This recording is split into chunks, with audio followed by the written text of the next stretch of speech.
welcome to today's medicine.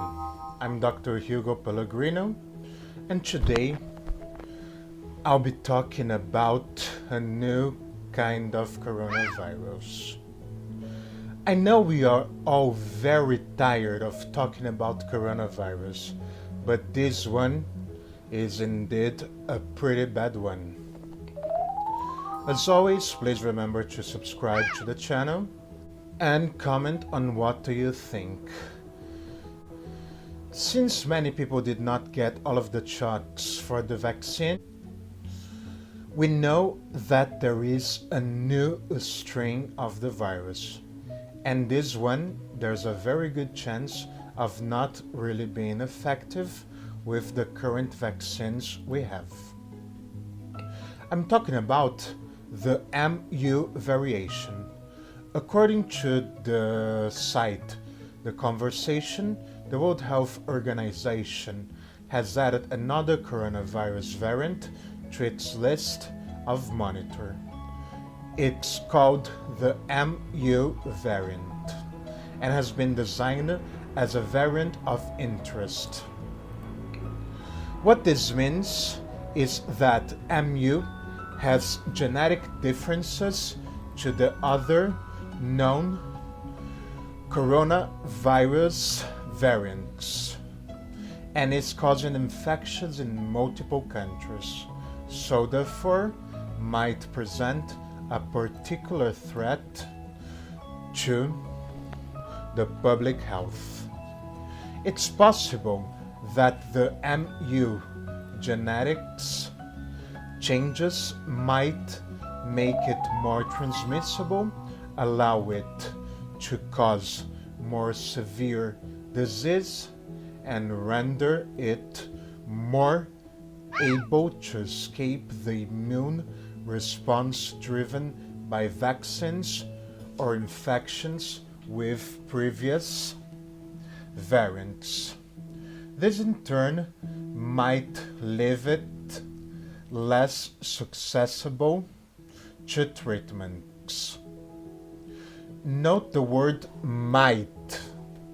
A variant of interest is not a variant of concern yet, which is a variant that has been proven to acquire one of those characteristics, making it more dangerous and so more consequential.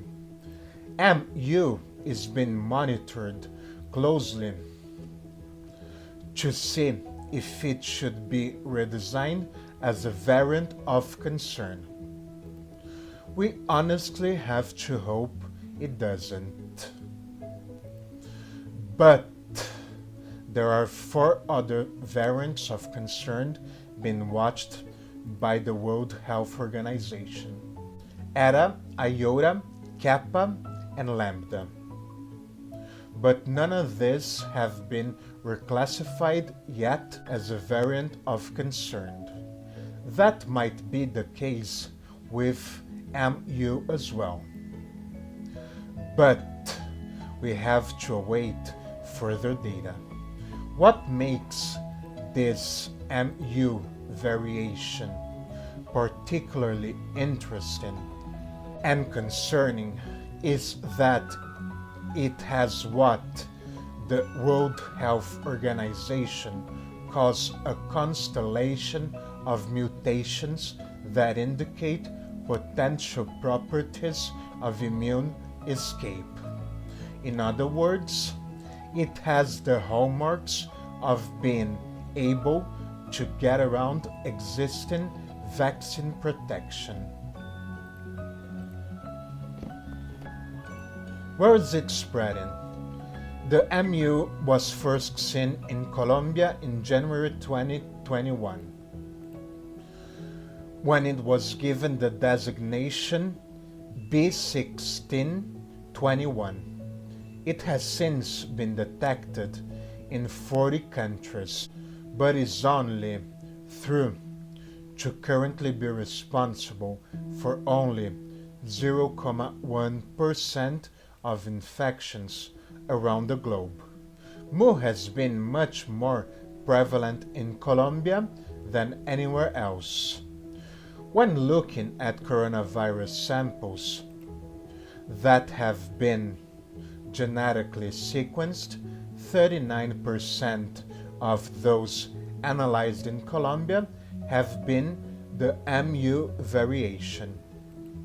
Though no MU variations have been recorded there in Colombia in the past 4 weeks, in contrast, 13% of samples analyzed in Ecuador have been MU, with the variant making up 9% of the samples sequenced in the last 4 weeks, while in Chile, under 40% of sequenced samples have turned out to be the MU variant over the last month. This suggests that the virus is no longer circulating only in Colombia, but is nearly transmitted in any other nearby South American countries. So far, 45% have been identified in the UK through genetic analysis, and it looks like they came from overseas.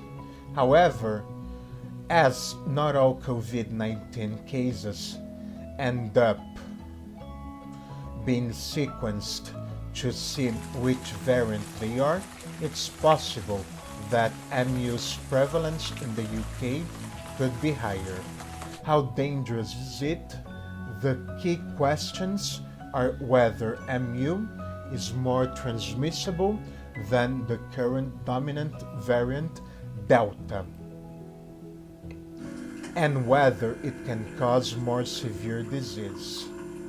MU has been a mutation called P681H, first reported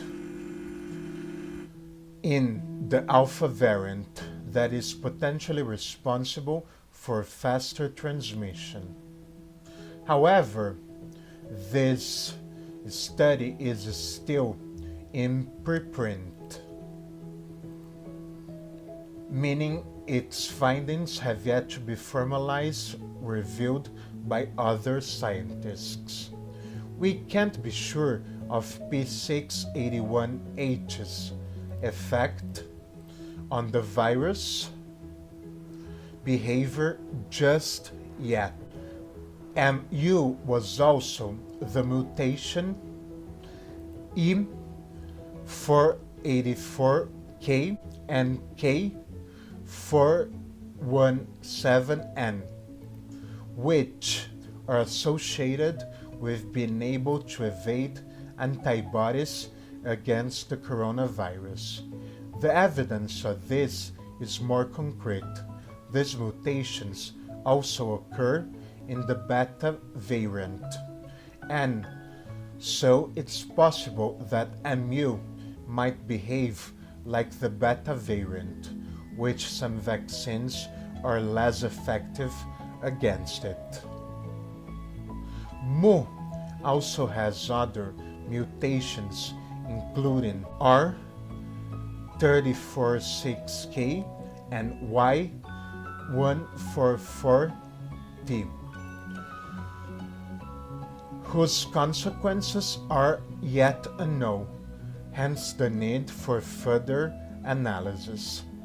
But can MU actually evade pre-existing immunity? Since for now there's only limited information on this, with a study from a lab in Rome showing that the Pfizer-BioNTech vaccine was less effective against the MU compared to other variants when tested on a lab-based experiment.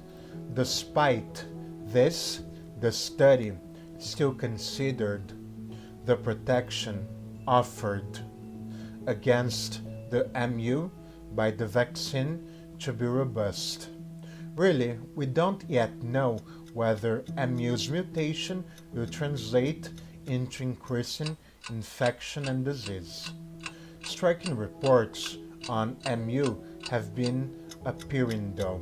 In late July, a news station in Florida reported that 10% of samples sequenced at the University of Miami were MU.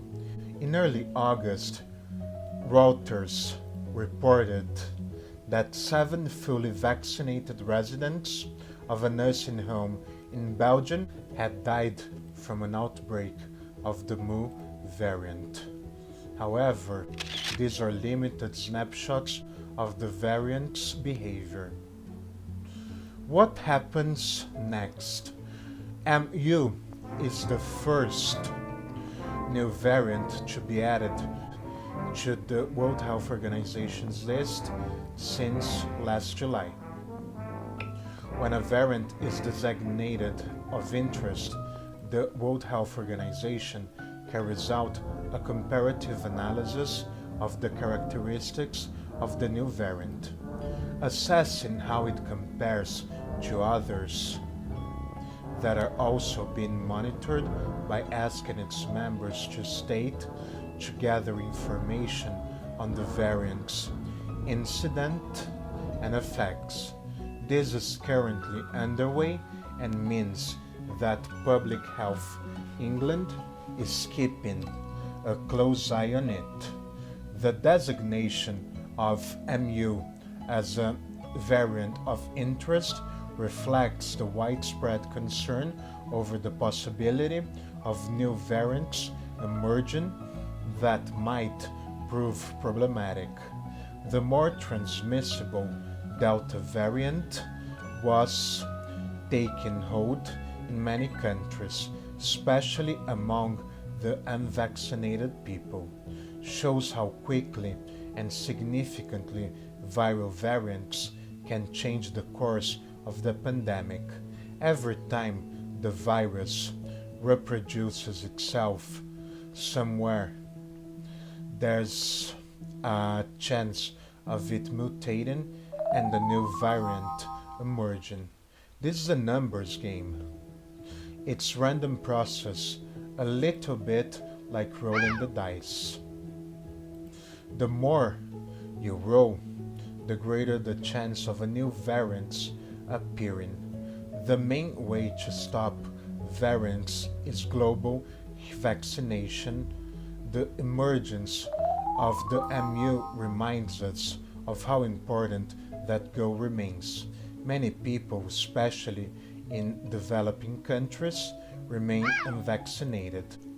We must get vaccines to these countries as quickly as possible, both to help the people there who are vulnerable,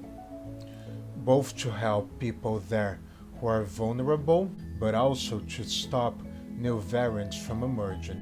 Otherwise, our exit from the pandemic will be set back, possibly for months on end. As always, please wear a face mask, wash your hands, and thank you very much for watching today's shows. If you have any doubt, you can always email me at hugo.loh@gmail.com.